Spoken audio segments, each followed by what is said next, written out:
Hello,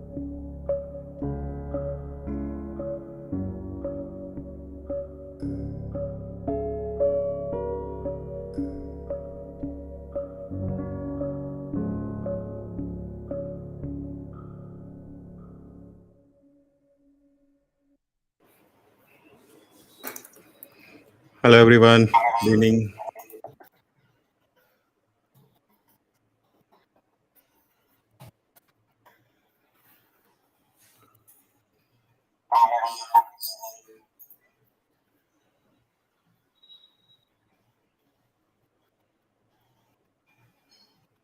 Yeah, let's wait for a few seconds.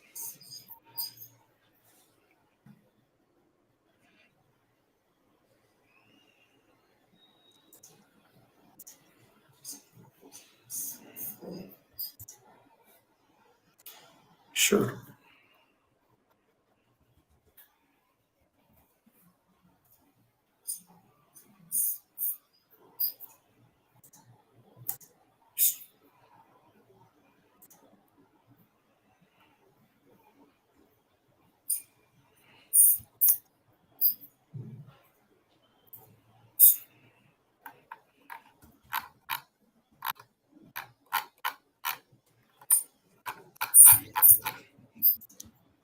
We have close to 35 people joining in.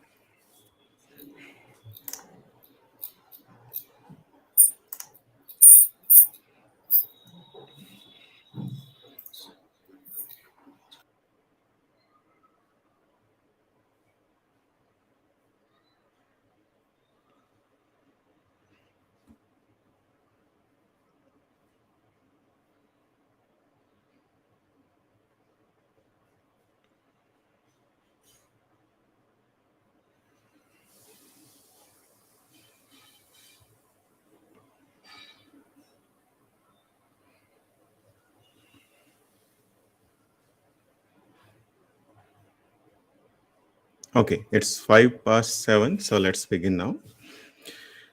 Good evening, everyone. You are watching OT Security Huddle 4. Today, we are going to discuss how to set up security level target according to IC 62443. If you are joining in for first time, this is OT Security Huddle and moderated by myself and Manju. In this format, what we do is we take a technical topic on OT security, we do a deep dive of the topic, and give some knowledge around the topic based on our experience. Today's topic is the continuation of the previous 2 weeks that we have discussed about the risk assessment in OT security. Last 2 weeks, we have discussed how to do the risk assessment. Then we have taken a practical deep dive. And this is today's discussion point would be on how to set the right security level target according to IC 62443. So the agenda that we are going to do today is the continuation of the previous two huddle episodes. So before I dive into our discussion today, I would like to thank Manjunath again. He's continuously been supporting this effort for last 3 episodes, and I see very positive continuation of the same kind of discussion moving forward. Apart from the huddle format, we are also in discussion to come up with some small format content which could be helpful for the community. Yeah, so this is myself and Manju. You can reach out to us on LinkedIn as well as on YouTube, that we have created a specific channel to share our videos which we are creating through the huddle episodes, as well as moving forward we might create some small episode as well. Before I begin, customary disclaimer: that's whatever we are discussing here is out of our personal interest. It has nothing to do with the organization that we are associated with. So please be careful when you are evaluating these episodes. Yeah, so now getting into the agenda for the day. Uh, Today we will be briefly recapping the previous episode on practical risk assessment. Then we will see what are the security levels in IC 62443. And then finally, we'll get into the establishing of security level target based on the different methods that are available in the standard, as well as the experience that we had in setting up these targets for the industry. Having said that, the recap of Huddle 3. we discussed in the Huddle 3 what should be the process of identification of the risk, and it could be identified either based on the asset or the system. And then we do threat modeling based on our sector which you are operating into.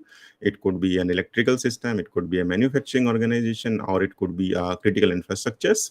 There are a number of threats that are available on the MITRE ATT&CK framework. We can actually use the MITRE ATT&CK navigator to find out these threats based on different TTPs, and the TTPs will give us at which specific areas of the MITRE ATT&CK these adversaries are targeting, and these targets will basically will give us the method that we want to adopt to mitigate those systems. Then we have seen how to do vulnerability analysis through manual methods, getting into the ICS website, as well as doing the active and passive assessments to bring out the vulnerabilities in the system under scope, and finally establishing the impact if something goes wrong with these assets. We have seen this formula that risk is threat times vulnerability times consequence, and threat is basically driven from the industry that you are operating, and it could be high, it could be low based on the organization that you are operating. Vulnerabilities is just now we discussed, it could be manual method, active method, or the passive method, and consequence is the impact that is going to happen on the infrastructure that you are evaluating for the risk. Then we have seen an example of calculating the risk based on these three parameters. We took threat as 3, we took vulnerability as 4, and finally the consequences again 4. The overall risk arrived was 48. It was out of 125. So here we can put a parameter or threshold that how much risk is tolerable for the organization. We'll be using the same nomenclature in today's discussion as well when we are using the security level target. It's very important here that we set up this target for the organization or the system under control for arriving at the security level target. Yeah, then the prerequisites, and I'm just reiterating that we basically first need the system under consideration, and this will involve not only the asset inventory, but it will also have the system architecture diagram, the network architecture diagram. Sometimes we might use the data flow diagrams to understand which systems would communicate to the other system. And then finally, we should have some network architecture diagrams or process hazard diagrams as well. Then we gather the threat through different sources, and finally the vulnerability assessment report is another aspect of this risk assessment. The workflow starts with the initial risk calculation, which is unmitigated risk, threat times vulnerability time consequence. Then each time we arrive at a certain level of risk, we put some countermeasures, and we keep adjusting the risks according to the toleration level of the organization. Not only the toleration, there could be 4 different methods we want to treat the actions once we have arrived at the risk. It could be either putting some additional countermeasures or putting some acceptance on the risk, that okay, the organization might say that this much risk is acceptable to me, I don't want to do anything beyond this. Then either we say, oh, this is not applicable to me since I'm a very small organization, I don't see these kind of threats or vulnerabilities would hamper my operation. And finally transferring the risk through buying an insurance or putting it to the maybe service providers or the organization which are managing your maintenance. So now getting into the agenda of the day, which is security level target. I'll give you a brief overview of what does the security levels mean in IEC 62443. The standard have basically given 3 different kinds of security levels, which are security level capability. Capability security levels are generally associated with the products that we are using in ICS. Let's say you are using a network switch specifically designed for ICS. So the OEMs will basically put the capability according to IC 62443 at what level of security it could provide. Then there is security level target, which is the discussion point for today. And finally, the security level achieved, that how much we will achieve when we want to assess the system against. So there are basically 5 security levels, 0 to 5. 0 basically means there is no security at all. Level 1 basically gives us, in simple terms, the protection against the rookie hackers. Let's say a script kiddie found a system on Shodan, and then he will start attacking the system. So if the system is protected against such attacks, then it is security level 1 compliant. Then security level 2 basically tells that the skill of the attacker are more advanced. The attacker is professional and he understands the system very well. In such cases, security level 2 kind of security is required. If we move a little bit further on security level 3 is when a group of professional hackers come together and they try to attack the system. And finally, the fourth one is the highest sophistication of the adversary, where nation states kind of hackers will join the forces, understand the system first, and this is basically would be a level 2 kind of attack according to ICS skill chain. Yeah, so this is the basic definition of security levels, and also the different security level associated with the products that we have. IC 62443 has specifically given 3, and for today's discussion, we will be targeting security level target, also referred as SLTs. So at this point, I will hand over to Manju for taking this forward. Yeah, Manju, over to you.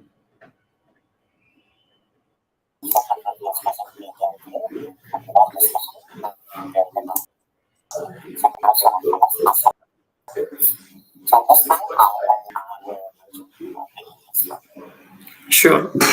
Yeah. Thanks, Shiv. Thanks. Yeah. Hope I'm audible. Yes, you are. There is a noise from this.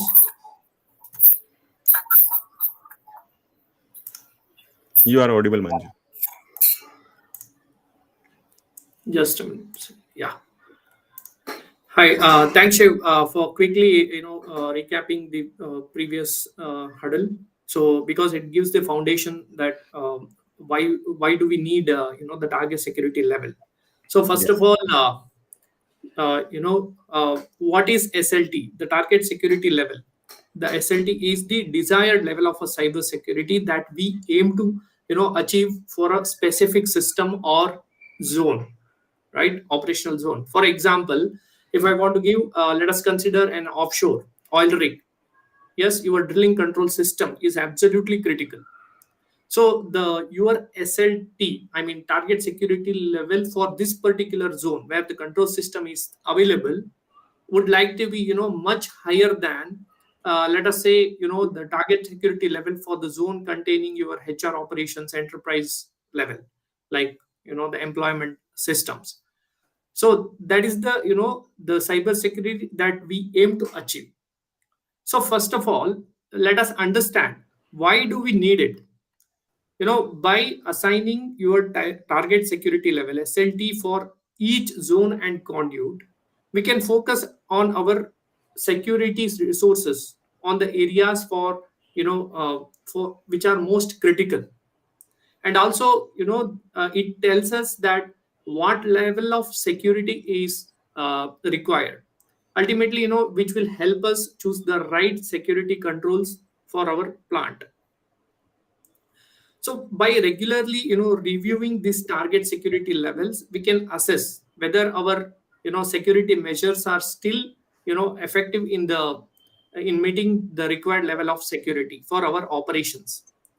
So it gives, these target security levels. It gives a clear and the concise way of the communicate the security requirements for all the stakeholders. I mean, consider your engineers, operators, or managers, the entire even IT team, for example. So this is the reason why do we need this OT security level, and who should know about this about SLT. So it's not just about the cybersecurity team. It also the the entire stakeholders of your operations plant. For example, engineers, operators, even the IT administrator staff, anyone who has been involved in the designing, implementing, and maintaining your systems should understand the security goals. That is what it is all about, right? And where to assign this SLT? Often we talk about target security levels. So this should be assigned to the specific zones and conduits within our zones. So let us try to understand through the examples, like what are these zones and what are these conduits. As of now, let us consider the zones is nothing but the, we are segregating your Purdue architecture in a different zones. If you I think we already covered in the previous sessions. We recommend you to, if you are not aware of this, the Purdue architecture. So these are the, the levels which are originally uh, created for the manufacturing executions. But now let us say, these zones like control zone, then it comes the manufacturing zone, and your enterprise zone and the demilitarized zone. So each zone should have the target security level based on the criticality, and also based on the risk of the particular element or component or systems in within that zone. And also these zones are, connecting through a channel, which is usually we call it as conduits. So this is where you will be assigning the, the target security level. Now we understand that what is SLT, why it is required, and who should know about this SLT. Now let us determine the target security level. So the key here is to perform a risk assessment. There can be three methodologies. This can be qualitative, or maybe semi-quantitative, or even quantitative. For example, uh, the qualitative risk assessment, might involve the subject matter expert's judgment. And while the maybe probably the quantitative assessment could use the numerical values to calculate the risk, which we discussed in the previous session, such as, the likelihood of a cyber attack occurring, or maybe the its potential impact, right? So, for example, imagine your quantitative risk assessment shows the control systems like DCS or PLC managing the critical electrical grid, for example, let us say in a power plant, uh, which might have, the likelihood of being targeted, and impact would be catastrophic. And we have seen this through, many of the, in the historical incidents like black energy, even Stuxnet, not related to electrical, but we have seen that how critical it is. So your target security level for this particular zone would set at highest level. You know, the reason is because the process is very critical here. So this is what we need to understand based on what we will achieve. So next we will be talking about the, SLT sets the benchmark for what countermeasure need to be in place, because for critical it is higher, and for non-critical it is on the lower version. Whenever we call it as SLT low, then there are, less number of security measures are enough to meet those requirements. But when it comes to the critical, you need more stringent security measures should be in place. So this, uh, if you want to consider, for example, if you are managing a zone which is responsible for emergency shutdown system in a petrochemical plant, obviously the SLT should be, should have all these countermeasures like firewall, intrusion detection system, and strong authentication mechanisms. And even maybe you can try with some penetration testing, where the, the this has become very critical. So to, summarize this target security level as per, 62443, it is very essential step in understanding and improving your OT security posture. So let's aim to conduct our risk assessment regularly and diligently, and set achievable but effective SLTs. Okay, so we will be, you can refer the our risk assessment sheet what we have shown in the previous session. There is a column called SLT. How we achieved it, we will show it to you. Yeah, can we move to the next slide, Shiv? Yeah, sure. Yeah. So there are, now we understand that, why the we talked about why do we need SLT, everything, but how do we actually establish it?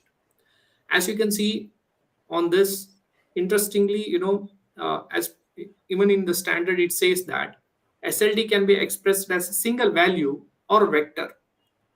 even we will not touch upon a vector now, because it's again, it's altogether a different topic. So let us focus on a single value, so that it gives us the ability to be as detailed as we need it for each operational zone. So there is no one size fits for all the methods specified in this. So here, what we mentioned here is the different methodology used by organizations are the based upon the difference between your unmitigated risk and the tolerable risk.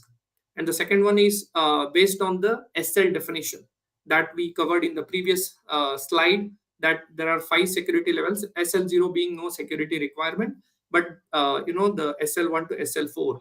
The more, higher the number of SL, the more security measures should be in place. So you may ask, like, how organization chooses this? It totally depends on the criticality of their operations and the business, right?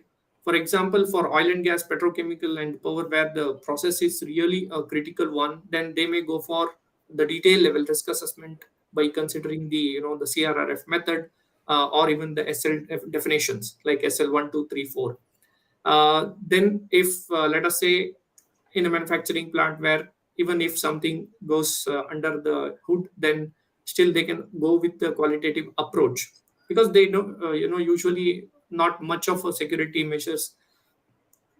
I could say, even though it is critical, it's not like in the power plant, right?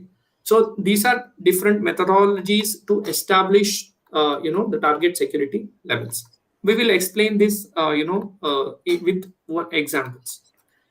So Shiv, do you have any methodology that you come across during your assignment anytime? I mean, Yeah, any other than this? sure. Sure. One of the method that I see is, though it's very dicey topic, that how much security is the optimum security. And I have seen some references where people will tell, okay, we have recently assessed and we found that our security level is 1.7 and 1.3. That's not the standard is designed actually per se. The standards gives five security level straightforward, 0 to 4. So you could either be at 0, or you could be at 1, you could be at 2, 3, or 4. Uh, as you mentioned, the security level vector is a different topic altogether, but it does not work this way that you can average out your security level as 1.3, 1.4. Now, having said that, the way one of the way that could be useful is the adversary perspective. So let's say you're operating into a grid and you want to know what are your adversaries. So you go to Attack Navigator, you select the particular target group, and then you find the TTPs that they are utilizing. So based on the TTPs, you will also find the techniques that are being used and which particular area of your grid the attacks are happening. Once you identify those attacks, then you would also get to know. Um, it's not very explicitly available for ICS, but for IT sided reverse, MITRE ATT&CK defend is available. So you can get to know what are the defense mechanisms which are available there. So let's say you found that you want to have anti-malware engine, right? And it is necessary for you to implement across the organization. So when you are implementing the anti-malware engine and updating it centrally, so automatically it becomes a security level 2 target for you. So it can be driven this way as well.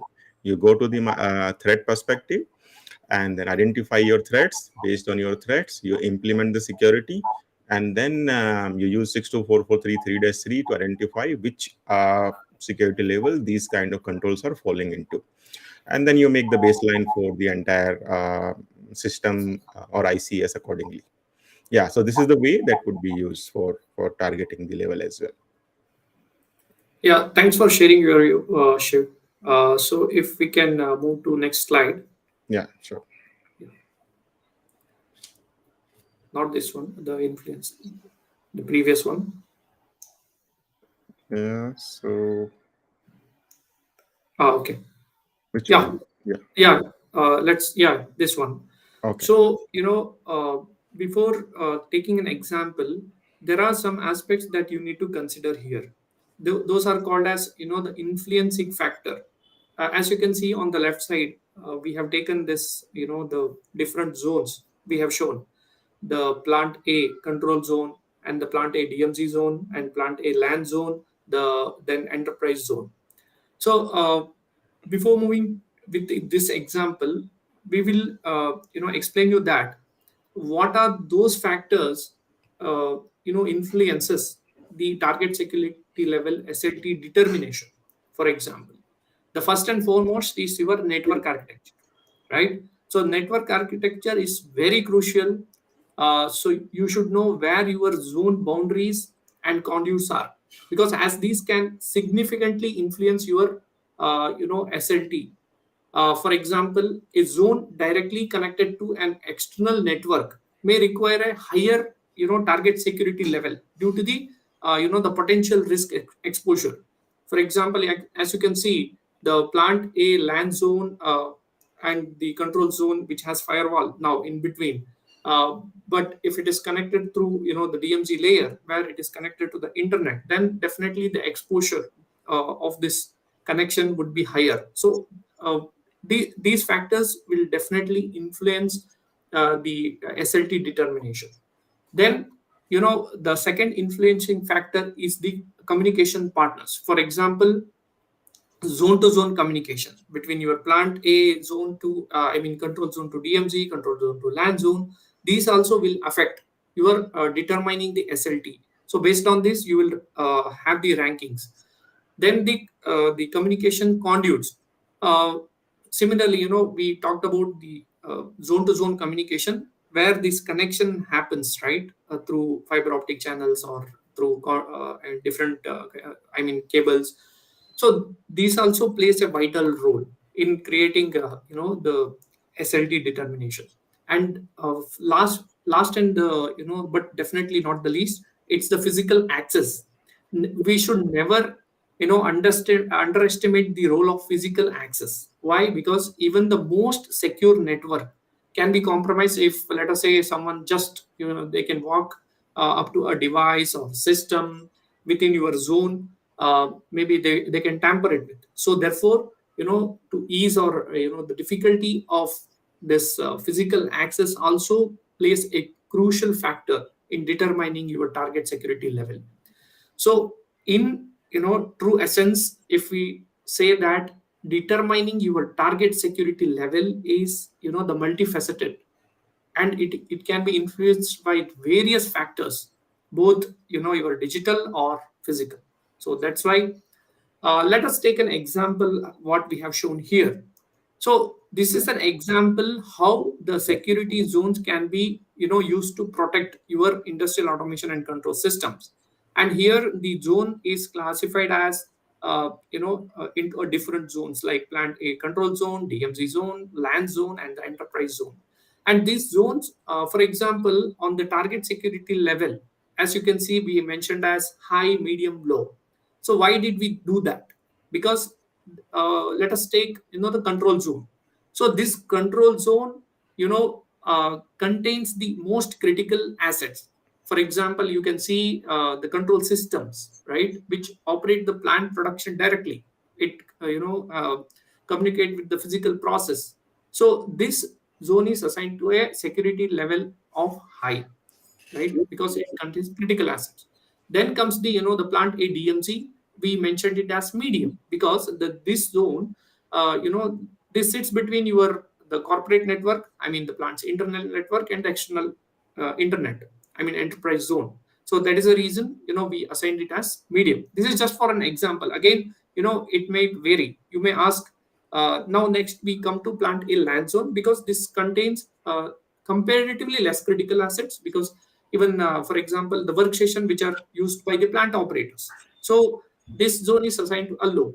And then enterprise zone, where you have all the IT infrastructure like email servers, web servers, file servers, etc. So this we kept it as SLT target as low. So you may ask that specifically when it comes to plant a land zone where we have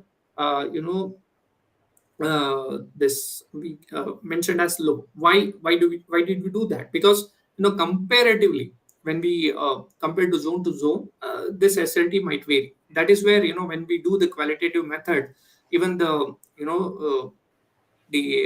subject matter expert comes into picture, and they should really understand the process. Then they can, uh, you know, this target security level can be assigned. So some additional things that we need to keep in mind, that when we assigning this target security level also, because this SLT might vary time to time. So you have to, it should be reviewed and updated regularly, because whenever you change something, some equipments, the particular zone may become higher. Let us say in the zone, when we connect something, some historian, or which is very critical, then it might become higher. So this also we should keep it in mind, and also make sure that this SLT, it should be communicated to all the stakeholders, so that everyone is aware what security level requirement for each zone to be achieved. So, and also it should be support, these target security levels also should be supported by all the security controls. I mean, for example, by using firewalls, intrusion detection systems, or maybe authentication mechanisms, etc. There are many more such things, right? So um, now let us, now we set this qualitative approach. Now let us talk about the CRRF method in the next slide. Yeah. So as we all know that, one of the key element in, which helps us in establishing our target security level is the cyber risk reduction factor. So think like, it is a metric. Basically, it's a metric that, it captures the gap between your where we are now and where we need to be in terms of cyber security. So the formula, as you can see, it is pretty straightforward. It is, the unmitigated risk divided by tolerable risk. So what is this unmitigated risk? Basically, it is the risk we are exposed to before implementing any security controls in place. Imagine like, the complete network with zero firewalls, for example. That's a scenario to a high unmitigated risk, right? Then comes the tolerable risk.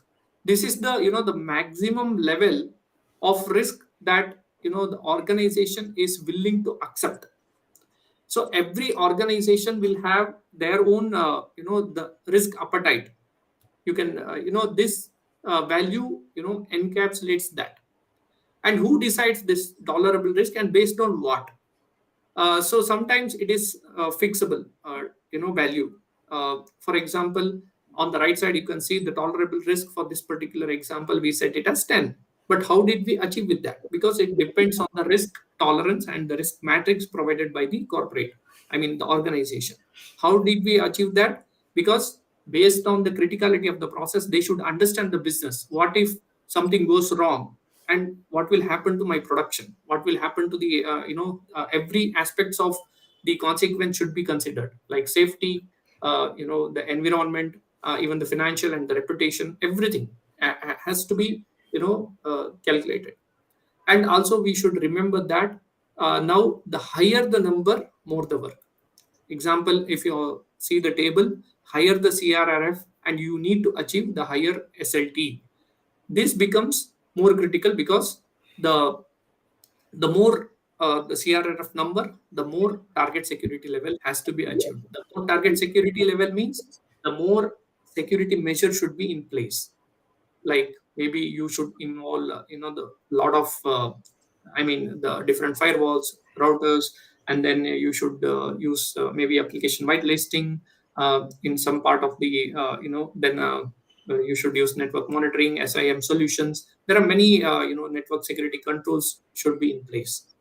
So as we tell, SLT is based upon the organization's risk matrix and the risk tolerance. So you should have the support from your higher management, basically the board members and the the committee who are involved in creating this risk matrix. So based on this, you will be they will accept the risk. That's a tolerable risk you will set, because this tolerable risk is very important, because usually the unmitigated risk will come from the component level. For example, in the previous huddle, we discussed about, we took one example of USB. One guy will come and authorized personnel, and he will plug into the workstation. Then the risk will become some numbers, right, based on the consequence. Again, for this, the unmitigated risk is somewhat, we can fix it. I mean, we can easily calculate based on your subject matter expert and the involvement of all the stakeholders depending on the process. But ultimately, the tolerable risk has to come from the risk matrix and the risk tolerance of the organization. So yeah, now you understand that, the target security levels. But how do we, the higher the number of CRF, ultimately we need to achieve to reduce the CRF, right? That is what we need to. So we already talked about, the implementation of firewalls, intrusion detection system, or maybe even the security awareness training. Even we need to conduct the regular risk assessment to identify and mitigate those risks. And the best way is keep system up to date and with the latest security patches. That is the best way. I mean, most of the time we do often fail in upgrading or updating with the patches. And also we should educate our employees about the cyber security best practices to, to achieve this SLT. So yeah. So Shiv, would you like to add any points here? Yeah, so I think you summarize it very well, but this brings back to one of the slide that we discussed last time. We have basically shown calculating the risk based on three different parameters: threat times vulnerability time consequence. I'll show the slide once again. And in this one, we had kept the gauge is from 0 to 5. So if you see, the highest possible value that can happen in this formula is 5 multiplied by 5 multiplied by 5, 125. And in the example, we brought it as 48. So in such matrix, that in the example that you have shown now, you had set it as 10. But here in this one, let's say you want to set it up something around 30. So beyond 30, if anything else is coming, you calculate CRRF according to that. If it is 48, you will do 48 over 30, then the factor will come around 1.6. So 1.6 will fall into security level 2, something like that. So that's how we keep on adjusting. We'll implement a little bit more security and arrive at the security level target. This kind of method, CRRF kind of method, is very, very task intensive, and it requires very detailed analysis of the overall system under consideration and requires multiple adjustment. It's not like one time task that you can do it and then forget. uh, until you have arrived at the tolerable risk, you'll keep on repeating that. Where on the other side, the qualitative method that we have given the example, who are my adversary, they are very simple. And then you can just say, okay, I'm an grid operator, and for me it's important that I should implement a security level target 3, because I really see that the adversary you are targeting, they are very highly skilled adversaries, and I want to address those kind of threats. So when you decide this, then you design the system according to the security level target 3. You divide the zones and micro zones, implement the zones and conduits, and keep on implementing the security. Yeah, so this is how I would address this. Yeah, thanks, Shiv. So yeah, so I would like to add one more thing. Like when it comes to, the each let us say asset owners, and then we have suppliers, we have end users, and even we have product suppliers. I think I have seen one of the question people asked about the for product suppliers with different cybersecurity maturity level. How should we go with defining the security level? A very interesting question, because I was part of this when I was working with the OEMs. So we had to set that depends on the product and the system what we have. So if you ask me, most of the OEMs only target for SL1 because of the the stringent measure, because all these are embedded device which are designed long back, which were not security in mind. Suddenly, if you want to update your components to a security achievable, so then they will slowly start with the SL1 first, and then slowly they will aim to go in the higher position like SL2, SL3. But I have not seen any product which are certified with SL4 so far. SL3, yes, many of the components are available now. At least this year, few products have been certified. Even IIoT products are becoming, very important because of the we have been seeing in the manufacturing sector specifically. People started using IoT components even for that. So even when we talk about asset owner, sometimes they get confused because there are multiple vendors plays a crucial role. For example, DCS might be from one customer and the PLC from another customer. Each has to be. Then how will we achieve the target security level for this? So based on the criticality, again, you consider as a whole. Here I think one of the best thing about this IEC 62443, right? It's about the 3-3 talks about the entire system, and if you are a product supplier, then you follow the 4-2 requirement, right? The SLT is being defined as based on your component. But as an end user, you might get confused which security level has to be occupied. I mean, let us say if as a whole system like Purdue architecture which has all the components in place, then SL be maybe SL2. It's not necessary that all the products has to be SL2 compliant. For example, ultimate goal is to achieve SL2, for example, for the entire plant. Then what you should do is, you know you should place like firewall, for example, for modbus communication, right? So then ultimately as a whole system you are protected. So this is what uh, you know uh, we should achieve this. So this is one example. So Shiv, do you have any thought on this?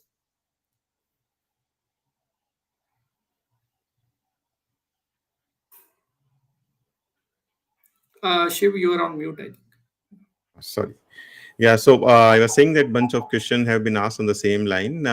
Yes. Yes. People are asking that how should we achieve these different security levels. But as you rightly mentioned, that the overall goal is to achieve the security level at the system level, not the product level. So you want to adjust those compensating countermeasures. Let's say you have an issue with the network which is unencrypted. So you put a barrier to reach out to that network. It could be either the physical security, it could be either your network level security using firewall, IDS, IPS, or let's say continuous monitoring. So that's how you will keep on segregating, and then your crown jewel should be protected from either physical intrusion or the network level intrusion. That's how we adjust that. Now, some of the questions are coming up on the capability side of the product. How do we decide that? So it depends on the OEM and the product that is playing a specific role in the overall ICS. Let's say a network switch. So network switch is very crucial component. It is used at level 1, it is used at level 2, level 3, everywhere. And each of these level will have its own high criticality, right? And based on this criticality, the OEM might decide, okay, my switch is very critical and it is used in the level 4 compliant system as well. So then they will implement the security accordingly in the switch. That's how they decide these capabilities. Yeah. Yeah. So So also, also the question says that where this method is given in 62443, you can refer 2-1, 3-2, and 3-3, the security levels, the target security level, how to determine with examples they have given. It's not exhaustive. Again, it depends on the it comes from the experience. It varies from organization to organization. This standard is given just to say how to do it. I mean, in like what to do it, just given information as a standard, but how to do it, yes, you have to decide on that. So the next question is from the Modbus, Fieldbus, Profibus protocol required firewalls. Yeah, there was an incident in 2019, if I remember correctly, when people started talking about even the firewall should be there between the Modbus communication. The reason is, the Modbus has unused registers. Someone tried to attack on this by using these unused registers, because in the market there were no firewall which can filter out these unused registers. only the port number 502, which usually we require for Modbus communication, which allow easily, even including the Modbus registers, unused registers. So this is where the Modbus firewall comes into picture. And nowadays, I think we have many firewalls which is this capability of filtering the unused register as well to stop the attack. Yes, Shiv, Yes, your yes, thought on absolutely. this? Yeah, you rightly mentioned about this requirements, and there are some products available to give segregation using firewalls for Modbus as well, for using at the level one devices in the systems. Yeah, so there are a bunch of more questions. Yeah, this is question I think couple of time has been asked. How can we define the tolerable risk? So this goes back to the organization's risk appetite, how much risk they are willing to accept, and this is driven by the method, the metrics that, let's say one of the system gets impacted, then how much loss it would cause to the production or safety or environment or compliance. So we had shown a metrics last time. Based on those criterias, is the tolerable risk is arrived by the particular organization. Let's say there is a food and beverage organization working on discrete manufacturing. For them, the risk toleration could be very high. They don't feel that, okay, something will go wrong and we will not be able to produce. uh, these systems are discrete, generally operating at level 2, and they will replace the system with the backup. Yeah, so for them it might not be a very high issue as such, but for a grid, it could be really very high, so they really want to adjust it immediately. So that's how these systems do work in terms of identifying the tolerable risk and implementing that. Yeah, so there is one more question. Yeah, wireless HART firewall. Do you know any firewall, Manju, what for wireless HART? Actually, I haven't seen any firewall, or I have not worked with, but there are methodologies to control these attacks on these firewall. I mean, wireless hard communications. You have to use strong encryption methodologies and authentication mechanism, because sometimes there are even specifically even IEC 62351 has this. I mean, I have not come up with any firewall as such. Maybe this is a good point, to just to check in the market. Yeah, so there is one more comment. Yeah, this is exactly what we meant there, Mohammed. Um, one is the qualitative method, one is the quantitative approach. Yeah, there are. And one more question, Shiv, I think. Yogesh has asked that generally for conduits, Achilles certificate and how to convert this Achilles certificate to SL of the product, any thumb rule.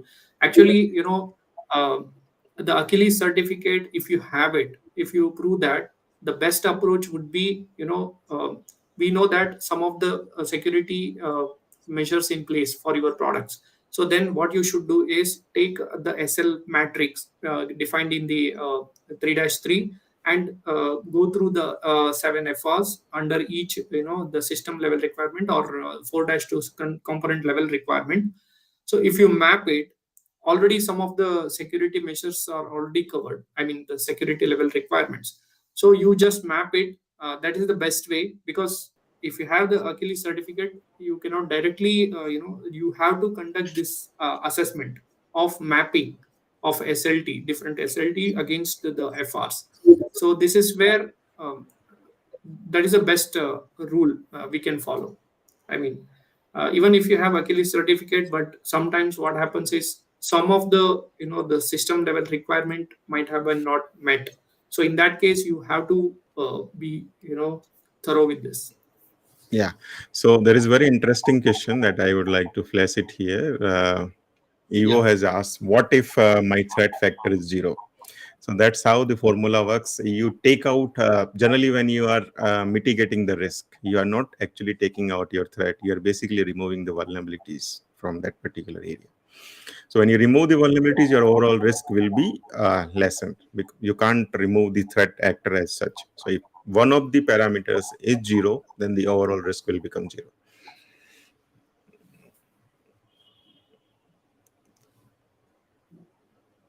Yeah. So then, I don't think we have missed any questions. So definitely. So if there are any more interesting questions, we are happy to answer. yeah, mm, let's wait for few more seconds, or maybe 1 minute for more questions. But I see there is some technical issue going on today. I see some of the comments has come up on the audio quality. Some of them, I'm also feeling I echo myself. So this is the technology that you can't fight. Sometimes you have to bear with this, right? So we are trying to improve over times. We'll get a bit better on both the audio and video quality. But yeah, thanks for joining today, and thanks for the support and comments that you guys are showing over there. We are really motivated to bring more sessions on the feedback. So do like, share, and subscribe our YouTube channel as well if you really like to visit our videos again. Thanks a lot. Thanks a lot, everyone, for attending this session. Hope you might have got something out of this program. So we are happy to share our knowledge, and also by interacting with you, we are also learning. So thanks, Shiv, for arranging this session. Thanks a lot. Thanks, Manju. Thanks again. And congratulations on achieving your GICSP recently. I saw there are some comments Thank you. people have put up into the chat box as well. Yes. So maybe I'll just take the opportunity to congratulate you here. Thanks, Shiv. Yeah, thanks for your support as well. No, it's always welcome. All right, then. Yes. Thanks, everyone. We are closing now. Thank Thanks you. for joining, and Yes. see you in 2 weeks again. Thank you.